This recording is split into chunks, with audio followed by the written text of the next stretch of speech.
What's going on YouTube? It's your boy bigchhet, and in today's video I'll be covering whether or not if I believe Apple is a buy at its current price. Recently we have seen a strong pullback in the market which is led by the tech sector, and many people believe that we are already in a bubble that's waiting to burst. So it is our job as investors to research and decipher whether yes, we're in the bubble, or if maybe now is the perfect time to buy the dip. Before I get into the facts, I just want to say thank you for tuning in to watch my video, and it would be awesome if you just drop a like down below and hit that subscribe button for the YouTube algorithm. Alright, without further ado, let's hop right in. On September 15th, Apple announced some of its latest products, which included the new Apple Watch Series 6, the Apple Watch SE, the new 8th generation iPad, the new iPad Air, and the Fitness Plus workout services. Basically, Apple announced that they've made new upgrades to pre-existing products and services, which is a good indication that they're still able to innovate even through these uncertain times. In the Apple event video, it showcases the capabilities of these new products, and if you have the chance, I highly recommend watching the video. I will leave the link in the description down below if you're interested. Overall, I'm extremely impressed by the advancements of these products, and there's no doubt in my mind that they will continue to be one of the best companies in the world for a long time. For example, let's take a look at their revenue, and the website that I'll be using today is called Macro Trends.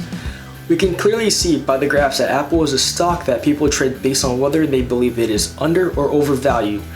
But take notice on how, regardless of the dips in the market, Apple continues to grow at a constant rate overall, which is thanks to its amazing marketing, loyal fan base, and their ability to continue to innovate their products.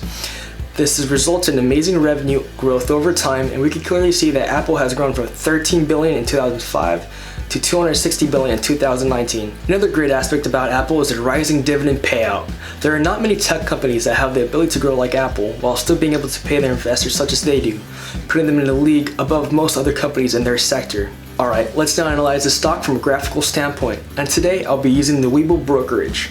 I'm going to keep it straight and simple and use the indicator called the moving average. I usually like to make purchases when the moving average is near the price of what the stock is currently trading at or slightly below it. By looking at this graph, we can get an idea of how the stock will move in the long term, and in my opinion, I believe Apple will be able to make a quick recovery and be a great investment in anyone's portfolio. I'd rate this a buy and don't foresee much more of a dip due to the fact that none of the fundamentals of this company has changed much and would have caused such a great dip in their stock. I believe this is just a small correction that we should have been expecting for a while now, and don't foresee this bear lasting too much longer. Alright guys, this concludes today's video. Until next time, stay hungry.